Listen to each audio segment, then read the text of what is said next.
안녕하세요. 한국체육대학교 김혜영입니다. 온라인으로 진행되는 교양기초교육 교강사 연수를 통해 인사드리게 되어 반갑습니다. 제가 강의할 내용은 양적 추론의 개념과 내용입니다. 이 영상은 네덜란드에 있는 삼성전자가 제공한 것인데요. 네덜란드 쇼트트랙 국가대표팀의 요청으로 삼성이 스마트 슈트를 제작한 내용입니다.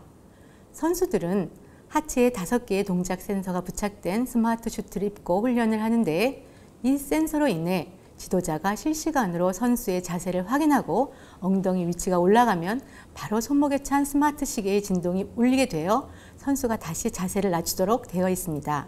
함께 보시죠.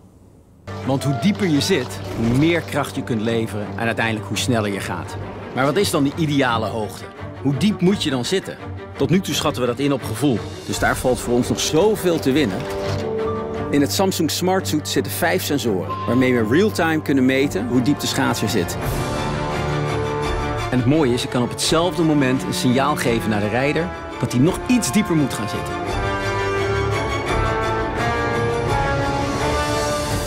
Ik denk dat we hem even een seintje geven. Die pakt hij hem goed op. 스마트 슈트를 이용한 데이터 수집 잘 보셨습니까? 스포츠 과학자에 따르면 쇼트트랙의 스피드를 좌우하는 것은 선수의 동작에서 엉덩이와 빙판 사이의 간격입니다. 선수가 몸을 얼마나 정확하게 낮추느냐에 따라 속도의 차이가 확실히 난다고 합니다. 쇼트트랙 대표팀 코치에 따르면 선수들에게 가장 필요한 것은 디테일인데, 밀리미터 단위까지 피드백을 주어 훈련의 집중도가 향상되었다고 합니다. 선수들은 가장 기록이 좋았던 순간 자세를 정확한 수치로 확인할 수 있어서 효율적인 훈련이 가능했다고 합니다. 즉, 선수들과 지도자 간 소통의 방법이 좀 더 빨리 달리자, 좀 자세를 낮추자가 아니라 코너링에서 자세를 7mm만 더 낮추자, 0.5m/s만큼 속도를 올리자 라고 정량적 수치로 분명히 소통하는 것입니다. 이로 인해 훈련 효과가 배가 되었고, 결국 2018년 평창 동계올림픽에서 네덜란드 대표 선수는 쇼트트랙에서 금메달을 차지하였습니다. 이렇게 과학적 코칭이란 정량적 자료를 근거로 소통하는 것입니다. 스마트 슈트를 통해 수집된 엄청난 데이터는 여러 용도로 사용할 수 있습니다. 이 그림은 데이터를 수집하고 분석하고 이용하여 새로운 가치를 창출하기까지의 전 단계를 한 장의 그림으로 나타낸 것입니다.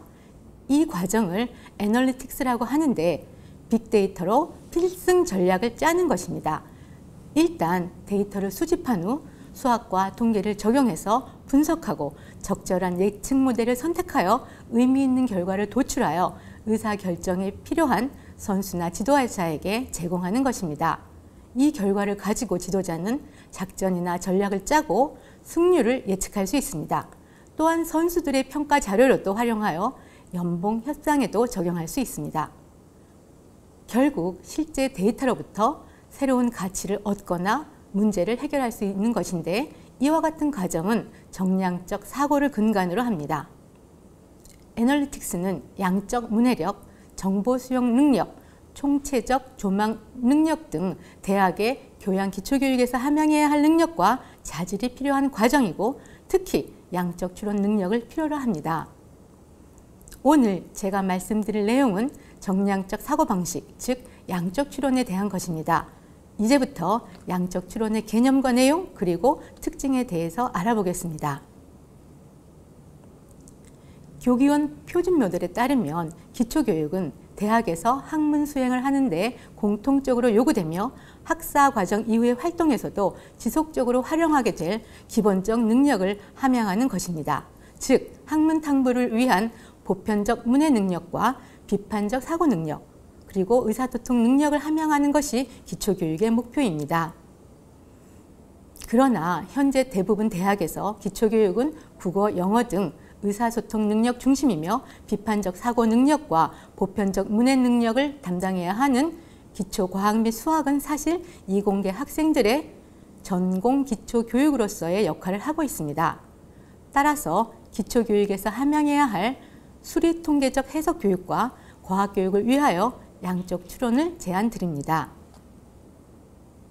미국 대학 협의회 AACNU의 정의에 따르면 양적 추론은 정량적 사고 방식이며 양적 문해력, 수리력이라고도 합니다. 양적 추론은 비판적 사고를 기반으로 기초 수학 및 통계를 이용하여 인위적으로 조작된 데이터가 아닌 일상에서 발생하는 실제 데이터를 해석하고 결론을 도출하며 학제적 맥락 안에서 문제를 해결하는 것입니다. 수학과 비교할 때 실용성을 강조하는 것이죠. 그래서 제시된 벤 다이어그램처럼 양적 추론은 비판적 사고와 기본 수학 능력, 그리고 학제적 맥락이나 실제적 맥락의 교차점에 있습니다. 다음 슬라이드에서 수학과 양적 추론을 비교해 보겠습니다. 미국 스탠포드 대학교 리차드 샤벨슨 교수에 의하면 양적 추론에 대한 성찰 연구에서 양적 추론은 제시된 표와 같이 수학과 동일하지 않습니다. 수학은 개념을 추상화하고 일반화하는 능력이 있지만 양적 추론은 현실의 실제 맥락에서 수행되며 사회 정치적 내용도 포함한 특정 상황에 적용됩니다. 즉, 맥락 의존성이 높으며 질문은 잘 정의되지 않았고 추정과 판단이 중요하며 다학문적 접근이 필요합니다. 수학은 사회문제 독립적이지만 양적 추론은 사회문제 종속적이고 수학은 문제를 풀지만 양적 추론은 문제를 설명합니다. 2017년 박진희 교수의 연구에 따르면 미국 대학이나 전문대학에서는 교양 필수로 기초과학과 양적 추론 이수를 의무화하고 있습니다. 먼저 미국 대학의 교양교육에서 추구하는 양적 추론의 교육 목표를 살펴보겠습니다. 우선 예일대학교의 경우를 살펴보면 예일 칼리지는 교양교육 과정을 기초능력 필수와 영역별 필수로 구분합니다. 기초능력 필수는 학문활동을 하는데 반드시 필요한 능력이며 대학 졸업 후 사회의 일원으로서 갖추어야 할 기본 능력입니다. 기초능력 필수에는 글쓰기, 외국어, 양적 추론이 포함되어 있습니다. 양적 추론 영역의 교육 목표는 교육을 받은 사람이 양적 정보를 사용하여 자신의 논리 혹은 주장을 만들고 설명하고 평가할 수 있도록 능력을 개발하는 것입니다. 반면 하버드 대학교는 교양 필수로 QR with 데이터, 즉 QRD를 2019년 도입하였습니다. QRD는 학생들이 데이터에 대해 비판적으로 생각하는 것, 데이터 분석에 대한 정량적 접근 방법, 질문에 대한 적절한 가정을 세우는 능력, 그리고 결론을 도출하는 데 필요한 수학적, 통계적 기법을 함양하도록 강조합니다. 이는 전체 QRD 과목에 모두 적용됩니다. 사실 2019년 전 QR 영역 과목들은 여러 학과의 교과목과 함께 해결되어 있어서 교환 과목으로서의 정체성이 모호했었습니다. 하버드는 이런 문제점을 개선하여 학과에 개설된 교과목들과 교양 과목들 간의 구분을 명확하게 함으로써 이런 혼란을 제거했다고 합니다. 컬럼비아 대학교의 양적 추론 영역은 과학과 사회과학 분야의 연구와 관련 있는 정량적 분석과 연역적 추론에서 비판적 능력의 개발을 목표로 합니다. 리버럴 아트 컬리지인 웨즐리 대학은 양적 추론을 모든 학문 분야에서 요구되고 대부분의 업무에서 사용되며 일상생활에서도 의사결정을 하는 데 필요한 능력이라고 했습니다. 그래서 수학적, 논리적, 통계적 문제 해결 도구를 능숙하게 사용할 수 있도록 양적 추론 프로그램을 개발했습니다. 벨몬트 대학교는 교양교육에서 전형적인 대수학이나 미적분학 과정보다는 건전한 의사결정을 하는 데 필요한 양적 추론의 풍부한 관점을 제공합니다. 양적 추론을 통해서 정량적 정보를 사용하는 성향과 능력을 개발하는 것입니다. 그럼 양적 추론의 교육 목표를 달성하기 위해서는 어떻게 가르치고 평가할 것인가, 교과과정 내에서 어떤 교수진이 가르칠 것인가 등을 생각해야 합니다. 다행히 주변에 다양한 양적 추론 학습 주제들이 있습니다. 예를 들어 하이브리드 자동차를 사야 할까요? 탄소 배출권을 사야 할까요? 독감 예방주사를 맞아야 할까요? 와 같은 큰 질문을 던질 수 있습니다. 사실 건강, 경제, 정치, 과학, 공학, 사회과학, 심지어 예술과 문학과 같이 다양한 분야의 학제적 맥락에서 양적 추론을 연구한 논문들이 있습니다. 우선 과학 분야에서 발생하는 현실적 문제, 또는 학제적 문제를 해결하는 데 필요한 수학적 내용을 소개합니다. 보시는 표와 같이 숫자에 대한 감각, 측정과 비율, 척도, 확률과 통계에 대한 이해, 양적 표현, 모델링 등입니다. 과학 분야와 관련된 문제를 다룰 때에도 보시는 바와 같이 미적분학이나 고급 수학에는 관심이 없습니다. 양적 추론에서 사용하는 수학적 내용을 단계별로 구분하면 표와 같이 양적 문해력, 양적 해석, 양적 모델링입니다. 이와 같이 양적 추론은 현실적 맥락에서 적절한 기초수학과 통계를 사용하여 비판적 사고를 통해 문제를 해결하는 것입니다. 기존의 연구에 의하면 때때로 강력한 수학적 능력은 양적 추론에서 그 강점을 논증으로 변환시킬 수 없기 때문에 간혹 문제 해결이 힘들 수 있다고 합니다. 이는 학생이 강력한 수학적 능력을 가지고 있지만 수학적 변환의 결과를 데이터 기반 주장 또는 답변으로 연관시키지 못할 수 있다는 것입니다. 그래서 제시된 그림과 같이 양적 능력과 추론 능력을 구분하여 좌표 평면의 한 점으로 나타낼 수 있습니다. 이 점은 양적 능력에 비해 추론 능력이 좀 우수한 학생을 보여주고 있습니다. 또한 데이터의 한계나 강점을 결정할 수 있어야 합니다. 이것은 선택한 모델의 약점, 그리고 계산 또는 통계의 한계를 이해할 수 있어야 하는데 문제 해결 경험을 통해서 능력을 향상시킬 수 있습니다. 과학 분야에서 양적 추론을 조사한 여러 연구에 따르면 양적 추론은 과학을 이해하는 데 중요한 역할을 합니다. 처음부터 학생들은 주어진 맥락 내에서 정보를 해석하고 그래프를 통해 모델링하는 데 큰 어려움을 겪습니다. 그러나 양적 추론 학습 과정에 집중하면서 학생들의 과학적 지식도 상당히 향상된 것으로 분석되었습니다. 뉴스를 활용한 양적 추론 학습 사례입니다.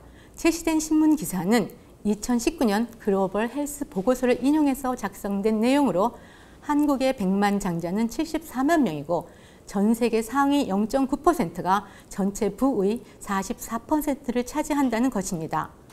이 기사로부터 성인 인구, 세계의 총 자산, 자산 규모의 분포 등을 피라미드 그래프와 지도를 통해 이해할 수 있고 추가로 질문을 만들고 추론을 통해서 해결할 수 있습니다. 신문 기사를 근거로 학생들이 만든 질문입니다. 사실 질문을 하려면 기사 내용을 이해하고 정보를 얻고 분석을 합니다. 이 과정에서 새로운 질문이 생기고 이를 해결하면서 학생들은 수용적 사고에서 벗어나게 되고 능동적 학습을 경험하게 됩니다. 호기심을 갖고 끊임없이 질문하는 힘을 기르는 것이 바로 비판적 사고의 시작입니다. 양적 추론은 학제적 과목으로 여러 학문 분야와 연계해서 학습이 가능하다고 말씀드렸습니다. 그런 의미에서 모든 선생님은 양적 추론 선생님이다 라고 할 수 있습니다. 미국 오하이오주 옥스퍼드에 있는 마이애미 대학교는 1990년 양적 추론을 학제적 과목으로 개발하기 위해서 4가지 요인을 고려하였습니다. 즉, 데이터로부터의 학습, 양적 표현, 증거와 주장, 그리고 양적 직관입니다. 데이터로부터의 학습은 자연과학 또는 사회과학 분야에서의 데이터 수집 및 분석 능력입니다. 과학의 가장 흥미로운 측면은 자연을 상대로 질문하고 데이터로부터 답을 얻는 능력일 것입니다. 두 번째 양적 표현은 다양한 상황에서 정량적 언어를 사용하고 이해하는 능력이며 양적 개념을 시각적으로 표현하는 능력입니다. 일반적으로 숫자의 집합은 이해하기 어렵지만 표나 그래프로 표현된 자료는 직관적으로 이해하기 쉽습니다. 세계 지도는 시각적 용어로 데이터를 나타내는 또 다른 강력한 수단입니다. 지도는 지리적, 사회적, 생태학적 개념을 문맥으로 표현하는 데 매우 유용하지만 학생들은 일반적으로 지도를 읽고 만드는 데 익숙하지 않습니다. 양적 표현을 위해서 다양한 스케일과 분포를 이해하는 것이 필요합니다. 이를 통해 모든 현상의 밑바탕에 있는 공통된 개념 구조를 파악하고 보편성을 발견할 수 있습니다. 사람들이 종종 부적절한 추론을 하기도 하는데 이는 서로 다른 스케일을 오해하며 생기는 일입니다. 세 번째, 증거와 주장인데 이는 여러 증거들로부터 도출된 결론이 합리적인지 판단하는 것입니다. 원시 데이터는 세상에 대해 아무것도 알려주지 않으므로 추론과 의사결정을 통해서 해석해야만 그 안에 숨어있는 가치와 진실에 접근하게 됩니다. 마지막으로 양적 직관을 개발하는 것은 숫자와 정량적 개념에 대한 감을 개발하는 것입니다. 양적 직관은 수에 대해서 좋은 감정을 느끼는 것이고 수의 크기를 인지하는 것도 포함됩니다. 큰 수, 작은 수가 아니라 적합한 수로 상황을 표현할 수 있도록 하는 것입니다. 마이애미 대학교는 양적 추론 교육을 통해서 인문, 예술, 사회, 과학 등 여러 학문 분야의 인사이트를 통합하고자 하였습니다. 학제적 연구를 위해 양적 추론을 수강하는 학생들은 팀별로 학습된 학제적 핵심 과정, 개별 학습 과정 및 프로젝트를 수행해야 합니다. 학습 목표는 학생들에게 양적 추론의 주요 측면을 경험하도록 하고 능력 함양에 필요한 토대를 제공하는 것입니다. 이런 이유로 대부분의 학문 분야에서 양적 추론은 필요하고 교육받은 시민에게도 양적 추론이 중요하다는 것을 강조하고 있습니다. 양적 표현은 앞에서 말씀드린 바와 같이 표, 그래프, 지도 등의 다양한 정량적 언어를 사용하고 이해하는 능력입니다. 동시에 스케일, 즉 규모, 크기의 정도 등의 양적 개념을 시각적으로 표현하는 매우 중요한 능력입니다. 분석 결과를 효율적으로 전달할 수 있도록 제작된 데이터 시각화 사례를 소개합니다. 이 버블 차트는 한스 로슬링의 책 팩트풀리스에 제시된 세계 경강 도표입니다. 건강과 부의 정도를 나타내는 세계 지도인 셈이죠. 각 나라는 하나의 물방울로 표시되고 물방울 크기는 그 나라의 인구를 나타내며 나라는 대륙별로 노랑, 빨강, 초록, 파랑으로 표시했습니다. 가난하고 허약하면 왼쪽 아래에, 부유하고 건강하면 오른쪽 위에 있습니다. 왼쪽 아래에는 주로 아프리카 국가들이, 오른쪽 위에는 유럽이, 아시아 국가는 아래 위로 분포되어 있습니다. 이 버블 차트는 결국 건강과 부가 함께 움직이며 일반적으로 소득이 높으면 더 건강하다는 것을 쉽게 보여줍니다. 변형된 세계 지도는 2008년도 자료로서 나라별 평균 집값을 보여주고 있습니다. 영국, 프랑스, 독일, 이태리 등 서유럽과 일본의 집값이 가장 비싼 반면에 아프리카와 동남아시아의 집값은 저렴하다는 것을 세계 지도를 변형해서 표현하고 있습니다. 이와 같이 데이터 시각화 능력은 매우 중요하고 양적 추론을 통해서 개발될 수 있습니다. 학습은 또한 평가 기준이 필요합니다. 바로 루브릭이라고 하는 것인데요. 루브릭은 학생의 학습 성과를 판단하기 위한 채점 지침표입니다. 루브릭표는 학생과 선생님에게 허용 가능한 성과가 무엇인지, 허용되지 않는 성과가 무엇인지 그 범위를 명확하게 제시해 줍니다. 이 기준은 학생들이 할 수 있는 것의 관점에서 각 수행 수준에 대한 설명을 제공하고 이러한 수준의 우수, 적합, 부적합 같은 레이블을 할당합니다. 루브릭은 학습 과정과 내용을 모두 평가하는 데 사용할 수 있습니다. 제시된 표는 문제 해결을 위한 분석적 채점 척도 사례입니다. 분석을 4가지 단계로 구분했는데 문제를 이해했는지, 문제에 적합한 계획을 세웠는지, 문제 해결을 위한 적합한 답을 구했는지, 문제를 되돌아보며 답을 일반화했는지로 구분하였으며 득점 척도도 분명히 제시했습니다. 지금까지 말씀드린 것을 정리하겠습니다. 양적 추론은 양적 문해력, 수리력이라고도 하며 일종의 양적 언어입니다. 양적 추론은 학생들의 전공과 관계없이 비판적 사고를 기반으로 데이터를 정확히 이해하고 이를 활용하여 의사결정을 할 수 있도록 양적 자료를 통해서 배워야 하는 기본 능력입니다. 예를 들어 그럴듯하게 분석한 단순한 상관관계가 마치 인과관계인 것처럼 포장되어 우리를 속이는 경우 이를 비판할 수 있는 능력입니다. 페르미 추정과 같이 기초적인 지식과 논리적 추론만으로 짧은 시간 안에 대략적인 근사치를 추정하는 능력이기도 합니다. 양적 추론은 모든 학생을 대상으로 양적 정보를 사용하여 자신의 논리 혹은 주장을 만들고 설명하고 평가하도록 교육하고 있습니다. 이와 같이 양적 추론은 실용성과 사고의 습관을 강조하고 있습니다. 양적 추론은 능동적 학습이며 학습 과정에 적극적으로 참여하는 학습입니다. 그래서 집어넣는 교육이 아니라 끄집어내는 교육이라고 할 수 있습니다. 수용적 사고가 아니라 비판적 사고가 필요합니다. 학생들은 학습 과정에 적극적으로 참여할 때 더 빨리 배우고 지식을 더 오래 유지하며 탁월한 비판적 사고 기술을 개발할 수 있다고 합니다. 좋은 교육은 교수가 전수하는 지식을 축적하도록 돕는 것이 아니라 학생들이 새로운 정보를 이해하고 이를 기존 아이디어와 통합하여 의미 있고 적합한 방법으로 새로운 가치를 만들도록 돕는 것입니다. 이것이 바로 양적 추론이 지향하는 바입니다. 지금까지 말씀드린 것을 한 장의 슬라이드로 표현해 보았습니다. 양적 추론은 교양의 기초교육으로서 모든 학생들을 대상으로 합니다. 교육 목표는 양적 정보를 사용하여 논리를 만들고 설명하고 평가하는 능력을 개발합니다. 교육 내용은 정답이 없는 현실의 문제를 수학과 데이터로 추론합니다. 교육 방법은 능동적 참여학습과 창의적 학습 방법입니다. 평가 방법은 교육 목표에 따라 개발해야 합니다. 양적 추론은 다학문적 주제를 다루고 결국 양적 직관과 사고의 습관을 키우는 것입니다. 마무리하겠습니다. 교양의 기초교육에 개설된 기초과학과 수학은 과학기술 분야의 전문가 양성을 위한 전문교육과 분명하게 구분되어야 합니다. 과학과 기술의 원리와 방법보다는 의미와 가치를 더욱 강조하는 것이 핵심이 되어야 합니다. 그렇다고 생활 속의 수학이나 과학과 같이 흥미 위주의 연성화된 과목은 아닙니다.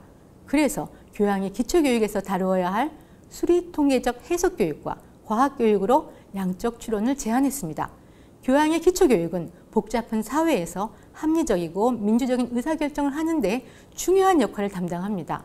특히 양적 추론은 사회에서 그리고 일상생활에서 접하는 양적 정보에 자신 있게 대처할 수 있는 능력을 함양합니다. 양적 추론은 현대 사회가 요구하는 인재로서 그리고 시민으로서 반드시 갖추어야 할 기본 소양입니다. 감사합니다.